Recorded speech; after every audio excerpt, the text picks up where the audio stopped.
하나님 말씀 마태복음 6장 9절부터 13절까지 보도록 하겠습니다. 10절을 중심으로 말씀을 전하겠지만 9절부터 13절까지 같이 읽도록 하겠습니다. 읽겠습니다. 시작. 그러므로 너희는 이렇게 기도하라.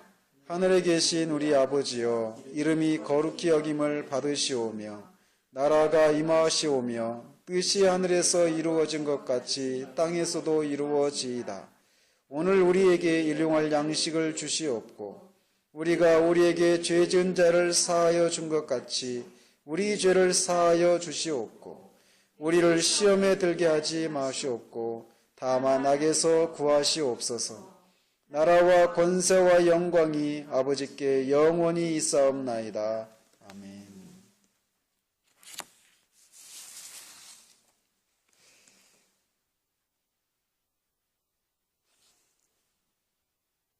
하나님의 이름이 거룩히 여김을 받는 길은 하나님의 나라가 임할 때 가능하다라고 말씀드렸습니다. 그래서 우리는 지난주에 두 번째, 주님이 가르쳐 주신 그 기도의 두 번째 간구인 당신의 나라가 임하시옵소서라고 하는 내용에 대해서 살폈습니다. 하나님의 나라가 임한다라는 것은 하나님께서 우리의 마음에서 다스리실 때 가능합니다. 즉 우리가 하나님의 백성이 될 때에만 가능하다라는 것이죠. 이런 것에 대해서 우리가 지난주에 살폈는데 아쉽게도 녹음이 안 됐습니다. 그래서 그런 두 번째 간구 내용이 그런 내용이었는데 세 번째 간구는 뜻이 이루어지이다입니다. 뜻이 하늘에서 이루어진 것처럼 땅에서도 이루어지이다. 그래서 이 세 번째 간구인 뜻이 이루어지이다, 이것은 두 번째 간구에 대한 어떤 논리적인 그런 결과라고 말씀드릴 수 있습니다. 즉 두 번째 간구가 첫 번째 간구의 어떤 논리적인 순서를 따른 것처럼 하나님의 이름이 어떻게 하면 거룩히 여김을 받는가, 하나님의 나라가 임해야 하나님의 이름이 거룩히 여김을 받는다라는 것이죠. 하나님의 나라가 임한다라고 말할 때 그것은 또 무엇을 의미하는가? 하나님의 뜻이 이루어지는 것을 말한다라고 할 수 있다는 거죠. 이렇게 이 세 간구가 다 연결되어 있다는 겁니다. 그래서 여기서 우리말 성경에는 뜻이 하늘에서 이루어진 것처럼 땅에서도 이루어지다 이렇게 되어 있는데 여기서 말하는 뜻은 누구의 뜻인지 우리말 성경에는 분명하게 나와 있지 않습니다. 그러나 이 원문을 보면 당신의 뜻이 하늘에서 이루어진 것처럼 땅에서도 이루어지다 이렇게 되어 있습니다. 즉 기도를 들으시는 하나님의 뜻이 이루어지기를 원합니다 라고 하는 그런 내용이라는 거죠. 그래서 한 사람이 사탄의 왕국에 속해 있다가 하나님의 왕국의 백성이 되면 그의 자연스러운 소원은 그 하나님께 복종하고 하나님의 뜻을 행할 수 있기를 바라는 것일 겁니다. 한 사람이 사탄의 왕국에 속해 있다가 하나님의 왕국, 하나님의 나라에 속한다, 하나님 나라에 들어간다 라고 하는 것은 그에게 어떤 일이 있을 때 가능한 것이냐면 그가 물과 성령으로 거듭날 때 가능한 것입니다. 그래서 주님이 니고데모에게 말씀하셨던 것처럼 네가 물과 성령으로 거듭나지 않으면 하나님 나라에 들어갈 수도 없고 볼 수도 없다라고 말씀하셨는데 그런 것처럼 어떤 사람이 성령으로 거듭나게 될 때 그는 하나님 나라에 들어갈 수 있게 된다는 겁니다. 그래서 거듭날 때 그의 생각이, 그의 정서가, 그의 의지가 완전히 새로운 피조물이라고 불릴 수밖에 없을 정도로 급격한 변화가 일어나게 된다라고 말씀을 드렸습니다. 그래서 그런 거듭난 사람에게 있는 이 소원이 무엇인가? 하나님의 뜻을 행하고자 하는 그런 마음이 그를 지배하게 된다는 것이죠. 자, 그렇다면 여기서 말하는 하나님의 뜻은 또 무엇을 말하는가입니다. 여기서 말하는 하나님의 뜻에 대해서는 하나님의 명령을 가리킨다 또는 하나님의 영원하신 계획을 가리킨다라고 해석을 하기도 합니다. 물론 이런 것들도 되겠지만 여기 본문에서 말하고 있는 것은 통상적으로 기록된 하나님의 말씀을 가리킨다라고 해석을 합니다. 왜냐하면 언제나 하늘과 땅에서 하나님의 명령이나 하나님의 영원하신 계획, 이것은 언제나 착오 없이 하늘이나 땅에서나 다 이루어지고 있습니다. 그리고 반드시 이루어지게 되어 있습니다.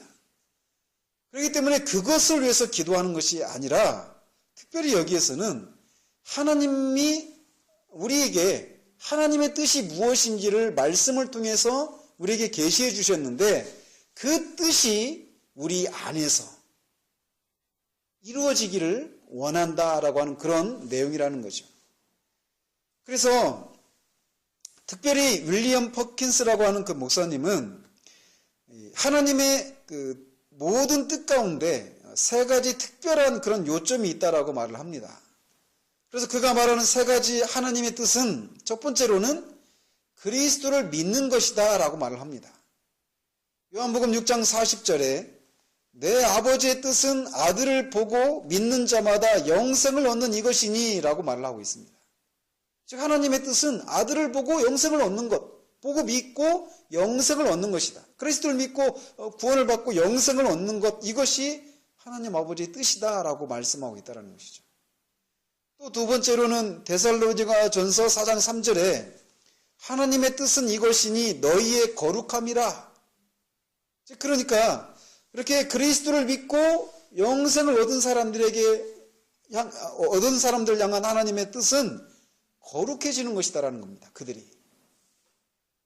그리고 또 세 번째로는 빌립보서 3장 10절에 있는 말씀처럼 내가 그리스도와 그 부활의 권능과 그 고난의 참여함을 알고자 하여 그의 죽으심을 본받아 라고 한 이 말씀처럼 이 땅에서 고난을 견디는 것이 하나님의 뜻이다라고 그렇게 세 가지 요점으로 정리할 수 있다라고 윌리엄 퍼킨스 목사님이 얘기를 합니다. 그러나 하나님의 뜻이 단지 이 세 가지로 모두 요약할 수 있는 것은 아닙니다. 그러므로 여기서 말하는 하나님의 뜻은 신구약 성경에 게시된 모든 말씀을 가리킨다라고 할 수 있습니다. 그러므로 하나님의 뜻이 이루어지기를 바란다라고 하는 이 세 번째 강구는 하나님의 말씀이 기도하는 사람에게서 우리 안에서 이루어지기를 원한다라고 하는 그런 기도라는 거죠. 신구약 성경을 통해서 우리에게 계시하신 이 하나님의 말씀이 우리 안에서 이루어지기를 원합니다라고 하는 그런 기도라는 거예요. 그렇다면 왜 기도하는 사람의 뜻이 아니라 하나님의 뜻이 이루어지기를 간구해야 하는가? 그것은 우리는 부패하고 악하고 하나님만이 홀로 거룩하시고 의로우신 분이시기 때문에 그렇습니다.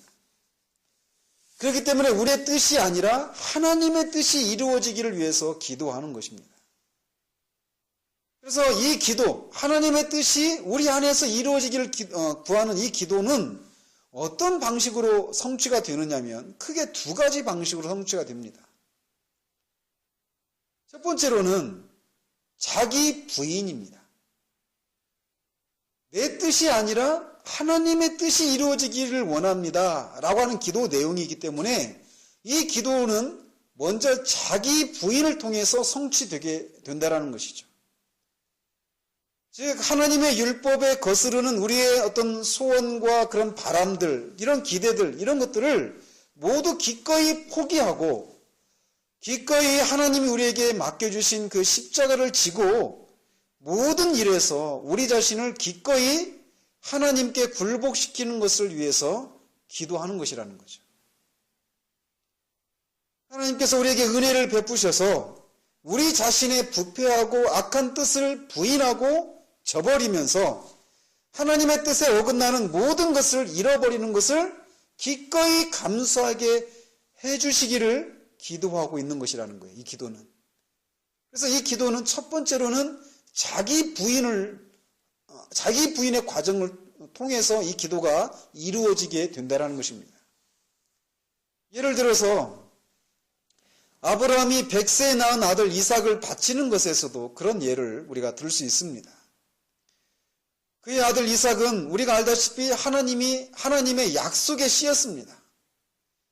하나님의 기적적인 역사하심을 통해서 이 자연적인 질서 속에서는 불가능한 일을 통해서 얻은 아들이 바로 이삭입니다. 그리고 그 이삭은 하나님께서 아브라함에게 약속하신 열방의 아비가 될 것을 이루기 위해서 주신 아들이었습니다. 그런데 그런 이삭을 하나님이 바치라고 요구하시는 거예요.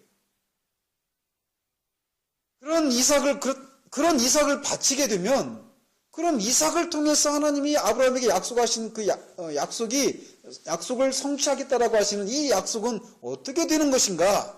라고 하는 그런 문제가 아브라함에게 생겼습니다. 그러니까 아브라함에게 있어서 그의 아들을 바치는 문제는 단지 사랑하는 대상을 바치는 문제만이 아니었습니다. 그에게는 신학적인 문제까지도 생겨나게 되었던 것이에요. 그러나 그런 질문이 생겼을 때 아브라함은 하나님께서 죽은 자 가운데서 능히 살리실 것을 믿고 하나님께 자기를 부인하고 하나님의 뜻에 순종하는 모습을 보였던 것이죠. 사도 바울도 마찬가지였습니다. 아시아에서 복음을 전하려고 꾀했죠. 그러나 성령께서 막았습니다.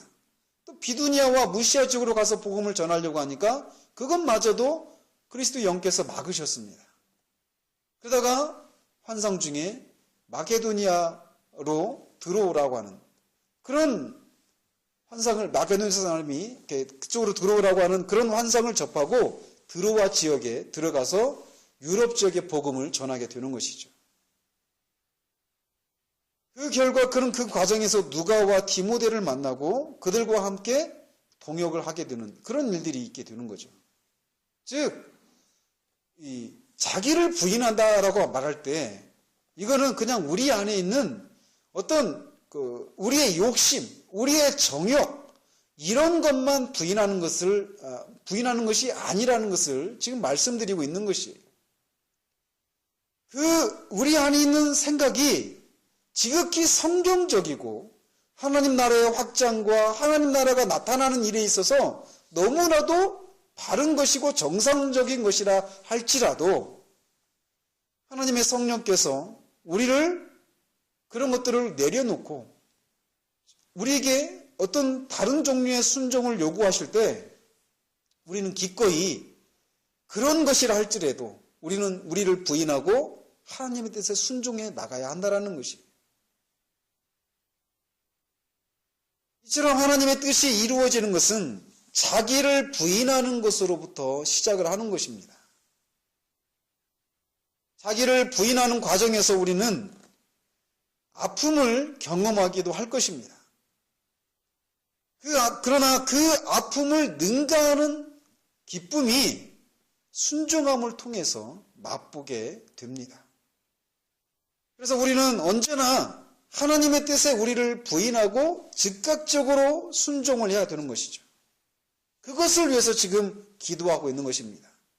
하나님이 내게 무엇인가 요구하실 때 그 요구가 내가 보기에는 정당하지 않은 것 같고 하나님의 뜻이 오히려 뒤로 후퇴하는 것 같고 하나님이 전에 우리에게 약속하신 그 약속하고 전혀 반대되는 것 같은 그런 것을 우리에게 요구하는 것처럼 보인다 할지라도 우리는 하나님의 선하심을 믿고 우리의 뜻을 우리를 부인하고 즉각적으로 하나님의 뜻에 순종해 나갈 수 있도록 그런 은혜를 주시기를 기도하고 있는 것이라는 거예요. 그래서 언제라도 주님이 항상 이기시기를 구하고 있는 그런 기도라는 것입니다. 무엇보다도 자기를 부인하고 하나님의 뜻에 순종한 가장 큰 모범은 바로 겟세마네 동산에서 우리의 주님의 모습일 것입니다. 땀이 피가 되도록 3번씩 기도하신 주님의 결론은 아버지여 만일 아버지의 뜻이거든 이 잔을 내게서 옮기시옵소서. 그러나 내 원대로 마시옵고 아버지의 뜻대로 원대로 되기를 원하나이다 라고 하는 그런 결론이었습니다. 자기의 원대로 하지 마시고 아버지의 원대로 되어지기를 원합니다 라고 주님이 그렇게 기도하셨던 것처럼 그렇게 주님의 뜻에 우리를 부인하는 이 일이 먼저 우리에게 있게 된다는 것입니다. 이렇게 자기를 부인하는 것으로부터 하나님의 뜻이 이루어지기 시작하는데 자기를 부인하는 것으로 끝나는 것이 아닙니다. 우리는 더 나아가서 기쁨으로 우리의 의무를 감당해야만 합니다.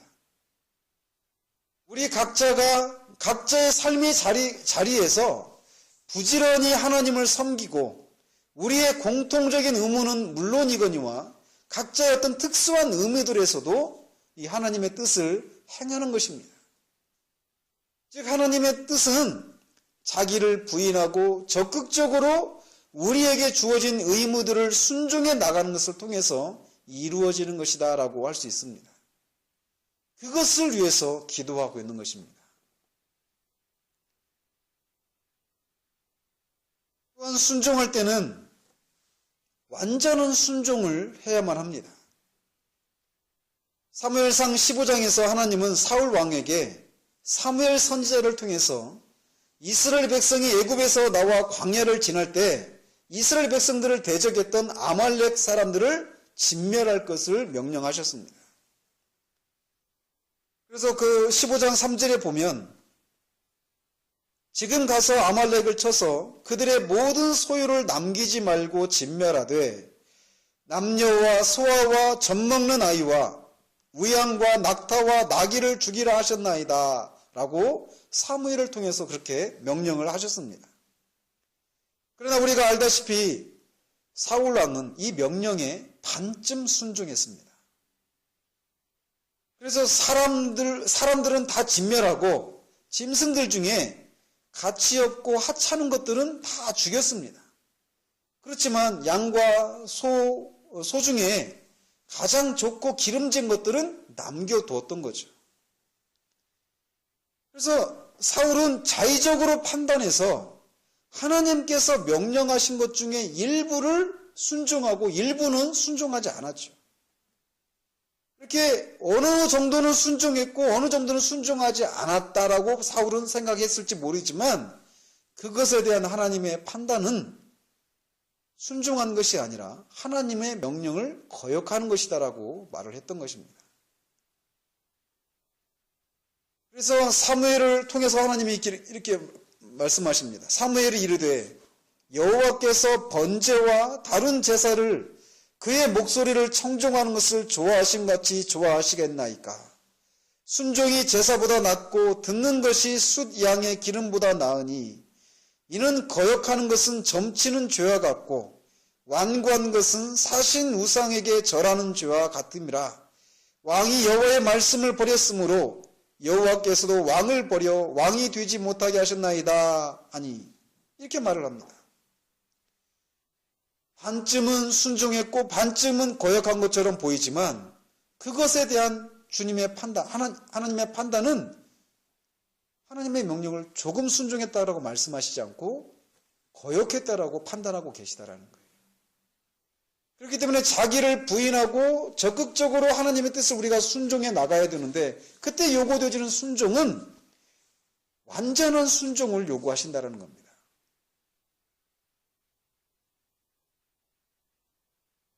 그러므로 이런 순종을 할 수 있기를 위해서 기도하고 있는 것입니다. 또한 하나님의 순종하는 것은 우리의 마음으로부터 나오는 것이어야만 합니다. 그래서 마태복음 22장에서 주님이 말씀하신 것처럼 가장 큰 계명이 무엇인가? 라고 묻는 질문에 마음과 성품과 뜻과 힘을 다해서 내 여호와 하나님을 사랑하라 라고 주님이 말씀하십니다. 그것이 가장 큰 계명이라고 말씀하십니다. 거기서 말씀하신 것처럼 하나님의 뜻을 우리가 순종하되 우리의 마음으로부터 우러나오는 기꺼운 그런 순종이어야 한다라는 것이죠. 이렇게 자기를 부인하고 완전하고 또 즉각적으로 또 우리 마음으로부터 순종하는 그런 순종을 해야 한다는 겁니다. 그러나 우리의 실상을 보면 우리는 우리를 부인하는 데 있어서 너무나 완고하며 즉각적이지 못합니다. 자기를 부인하는 과정에서 우리는 극렬한 갈등과 싸움이 우리 안에서 일어나는 것을 봅니다. 또 하나님의 뜻에 순종함이 있어서도 우리는 너무나 굼뜨고 기꺼움이 아니라 억지로 하는 경우들이 많습니다. 많은 경우에 우리는 탕자의 비유에 나오는 큰 아들과 같이 그런 모습을 띠는 경우들이 많습니다. 기꺼움이 없이 기계적인 순종과 억지로 하는 경우들이 많이 있다라는 거예요. 이런 순종은 하나님의 마음을 아프게 해드리는 순종입니다. 우리의 순종을 요구하시는 하나님은 우리의 마음과 성품과 뜻과 목숨을 다해서 순종을 받으시기에 합당하신 유일하신 분이십니다. 그러나 우리의 실상이 그렇지 못한 것을 인해서 우리의 실상이 그렇지 못하다는 거예요. 그렇기 때문에 우리는 이 기도를 하는 동안에도 우리 안에서 어떤 마음이 일어나게 되느냐면 마땅히 그러해야 되는데 그렇지 못한 우리들의 실상을 인해서 탄식하고 슬퍼하는 모습들이 우리 가운데 생겨나기 마련이라는 것입니다. 왜냐하면 여전히 우리 안에 있는 우리 썩을 몸 안에 있는 이 죄가 죄된 본성이 우리 안에 남아있기 때문에 그렇습니다. 그래서 이렇게 마땅히 살아야 되지만 그렇게 살지 못하는 우리들의 모습을 인해서 말씀대로 사는 사람이 어디 있어 라고 하면서 그냥 아무렇지 않게 생각하는 것이 아니라 그렇게 하기를 원하지만 하지 못하는 자신의 모습을 인해서 슬퍼하고 탄식하는 그런 모습이 정상적인 그리스도인의 모습이라는 것이에요. 그러나 오늘날 자신의 순종이 하나님이 요구하시는 그런 종류의 순종이 되지 못한 것을 인해서 슬퍼하고 탄식하는 사람을 찾아보기가 쉽지가 않습니다. 자신의 순종이 너무나 연약하고 하나님께서 지으신 십자가를 기꺼움으로 지지 못하는 자신의 모습을 인해서 애통해야 하고 그런 삶을 살기를 소원해서 하나님 앞에 상한 심령으로 은혜를 구하는 사람들을 찾아보기가 쉽지 않다라는 거예요. 사도 바울은 골로새서 1장 11절에서 그의 영광의 힘을 따라 모든 능력으로 능하게 하시며 기쁨으로 모든 견딤과 오래 참음에 이르게 하시고 라고 하면서 그런 일들이 있기를 위해서 골로새 교인들을 위해서 기도하고 있습니다. 이렇게 기쁨으로 모든 견딤과 오래 참음에 이르게 하시기를 위해서 기도하고 있는 것처럼 우리는 기쁨으로 이렇게 모든 견딤과 오래 참음에 이르게 하시기를 위해서 기도해야 한다는 거예요. 그러므로 우리는 하나님의 뜻이 우리 안에서 이루어지기를 위해서 먼저 우리가 자기를 부인하고 또 적극적으로 하나님의 뜻대로 살기를 힘써야 됩니다. 그러나 그런 와중에 살지 못하는 우리들의 모습을 인해서 애통해하고 탄식하는 그런 모습이 또 우리 가운데 있어야 되고 그런 우리를 인해서 하나님 앞에 그렇게 살 수 있도록 은혜를 구해야 된다는 것이죠. 지금 이 기도가 그런 기도라는 거예요. 그런 기도 가운데 주님은 응답을 하십니다. 그런데 문제는 또 우리가 또 알아야 될 것이 있다라면 하나님의 뜻을 우리가 행해야 되는데 행하기를 원하는 우리에게 요구되어지는 것이 또 있다라는 겁니다. 그것이 무엇인가? 하나님의 뜻이 무엇인가를 알기를 힘써야 한다는 겁니다. 그냥 하나님의 뜻이 이거겠거니라고 하면서 우리가 자의적으로 판단해서 하나님을 기쁘시게 하기 위해서 하는 섬김이라고 하지만 오히려 그 섬김이 하나님이 기뻐하시지 않는 그런 섬김이 될 수 있다는 겁니다. 그러므로 하나님의 뜻을 우리에게 말씀을 통해서 우리에게 계시해 주고 계시는데 말씀을 통해서 하나님이 어떤 분이신지를 알고 그 하나님이 무엇을 기뻐하시고 무엇을 슬퍼하시는지를 알기를 힘써야 한다는 것입니다. 한편 주님은 하나님의 뜻이 이루어지기를 위해서 기도하라고 하시면서 하나님의 뜻이 하늘에서 이루어진 것 같이 땅에서도 이루어지기를 위해서 기도하라고 하십니다. 하나님의 뜻이 하늘에서 이루어진 것처럼 이 땅에서도 그렇게 이루어지기를 원합니다 라고 기도하라고 하신다라는 거예요. 여기서 말하는 하늘에서 하나님의 뜻이 이루어진다고 할 때 그 누군가가 하나님의 뜻에 순종하며 살아가고 있다는 것을 말해주고 있는 거잖아요. 그렇다면 하늘에서 그렇게 하나님의 뜻에 순종하고 있는 그 주체들은 누구인가? 천사들과 타락하지 않은 택함받은 천사들과 선한 천사들과 먼저 주님의 품에 안긴 성도들을 가리킵니다. 그들의 순종은 완전합니다. 더 이상 하나님의 뜻에 순종하는 과정에서 나오는 불순종과 갈등과 투쟁, 그리고 그렇게 하지 못하는 것을 인한 애통함이나 탄식이 없습니다. 그들의 순종은 즉각적이며 완전하고 마음으로부터 나오는, 그래서 하나님이 기뻐 받으시는 완전한 순종입니다. 그래서 그들, 그렇게 먼저 주님의 품에 안긴 하늘에 있는 성도들과 선한 천사들의 그 순종은 어떤 막힘이 없이 다 이루어지고 있습니다. 그래서 하늘에서는 하나님의 뜻이 완전하게 이루어지고 있다는 것이죠. 하늘에서 그렇게 하나님의 뜻이 완전하게 이루어지고 있는 것처럼 여기 이 땅에서도 그렇게 이루어지기를 위해서 기도하라고 주님이 가르치고 계신 거예요. 우리가 알다시피 여기 이 땅은 악한 자가 주관하는 세상입니다. 그렇기 때문에 우리는 세상에서 하나님의 뜻에 거스르는 수많은 일들을 봅니다. 무정함과 각종 부정과 부패, 간음과 살인, 동성애와 약자들이 강자들에게 학대를 받는 모습들, 기근과 가난과 전쟁 등등. 이런 모습이 세상에서 보여지고 있는 거예요. 그런 것은 결국 세상이 하나님의 뜻을 대적하고 거스르고 있는 그런 모습이라는 것이죠. 이렇게 하나님의 뜻을 이 땅에서는 거스르고 있다는 것입니다. 이 세상에서 그런 모습을 우리는 너무나도 많이 발견하고 있다는 겁니다. 그러나 이렇게 하나님의 뜻을 거스르는 모습은 세상에서만 발견되는 것은 아닙니다. 아들의 핏값으로 사신 교회 안에서도 우리는 그런 모습을 너무나도 많이 봅니다.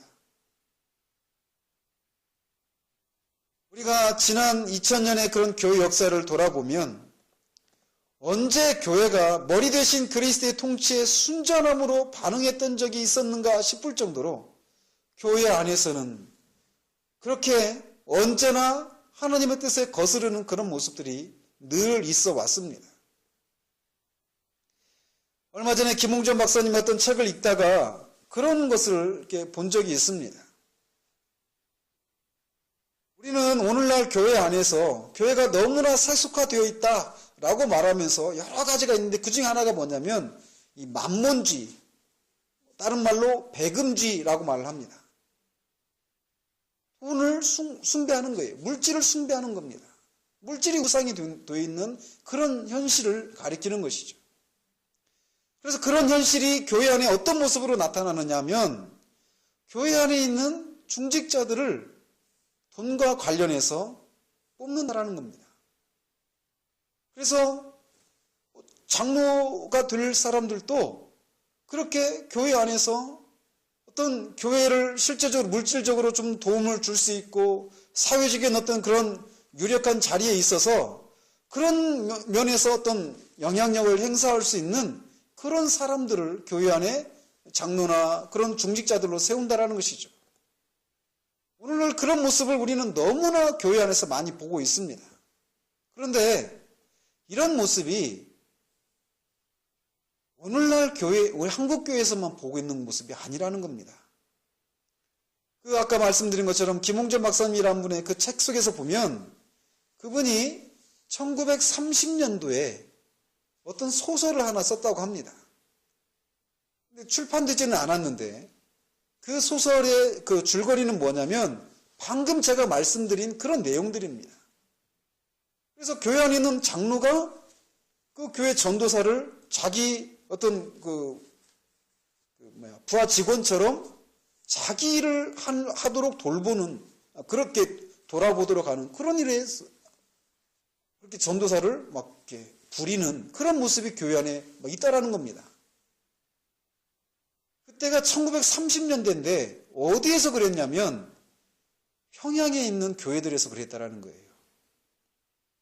1930년대 평양에 있는 교회들.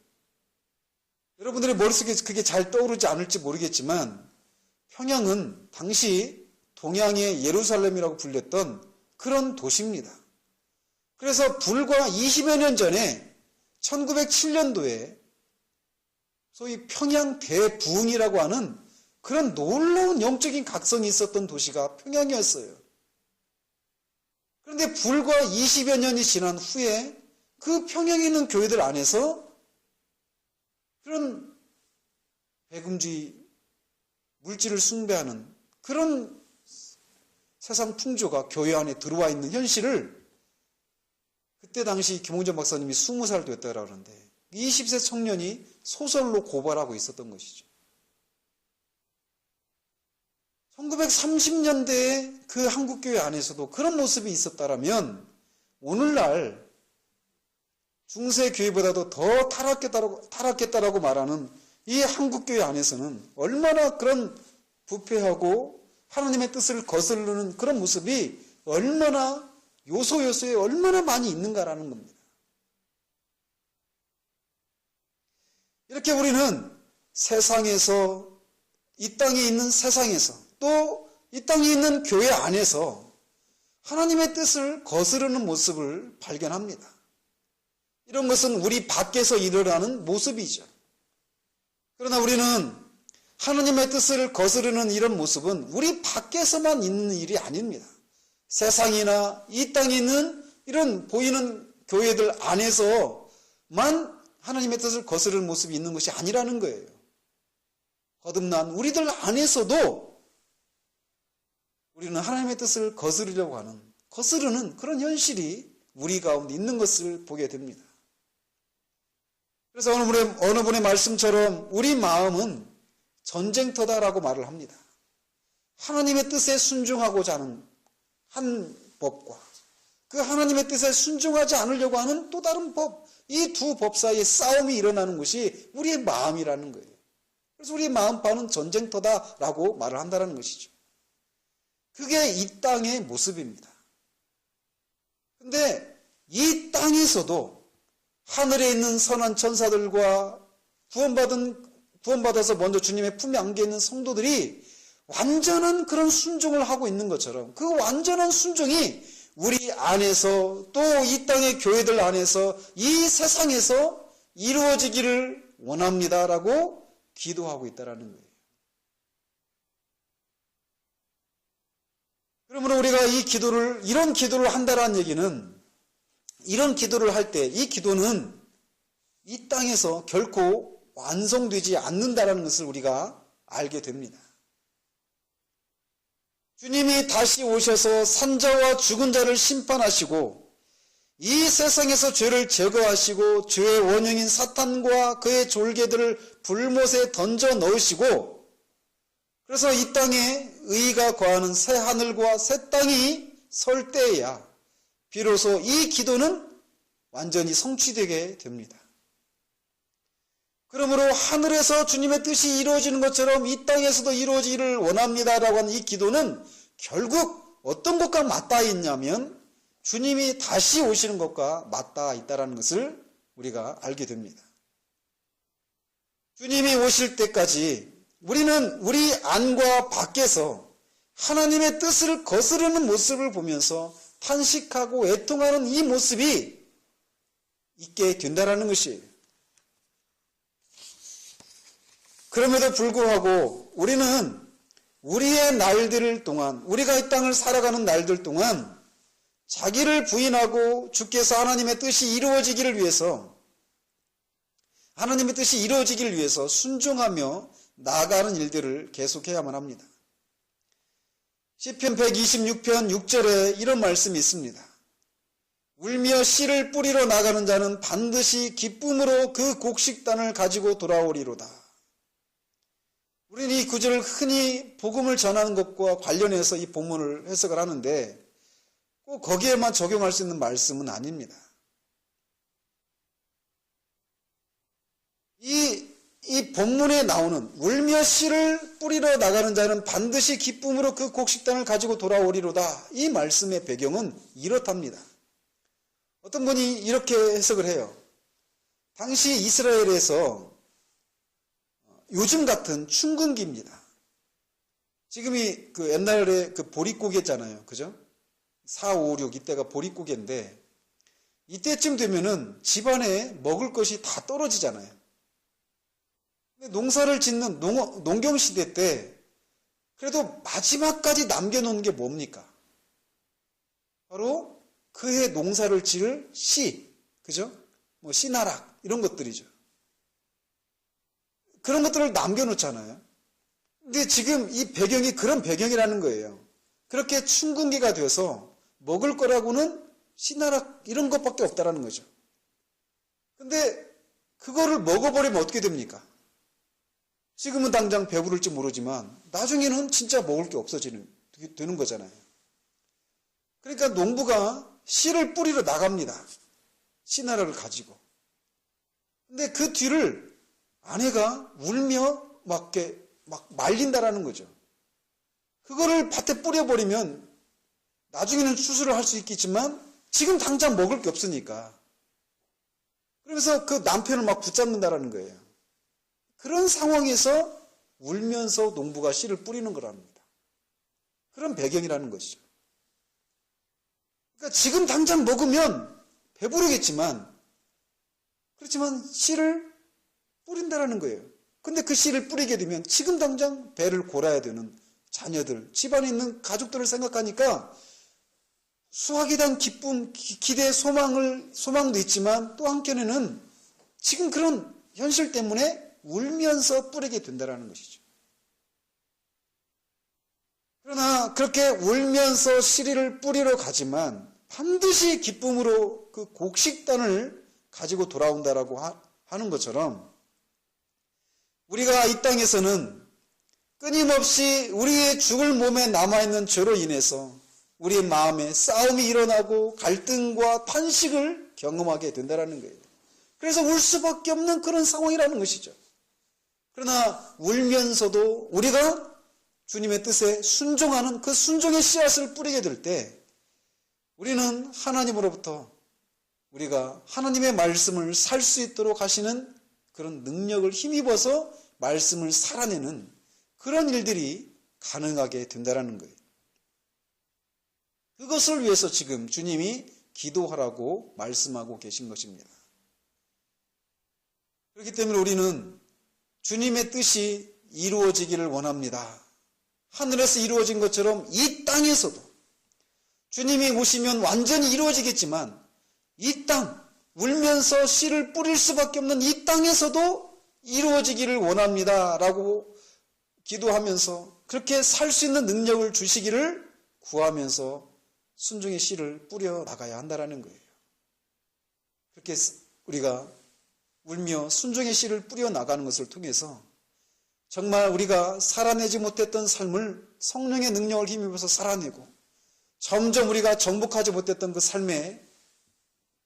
삶들을 하나씩 정복해 나가서 정말 그것을 통해서 하나님 나라가 임하고 그것을 통해서 거꾸로 하나님의 이름이 거룩히 여김을 받는 하나님의 영광을 받는 그 일이 우리의 자기 부인과 적극적인 순종을 통해서 나타나기를 우리 주님의 이름으로 축원드립니다.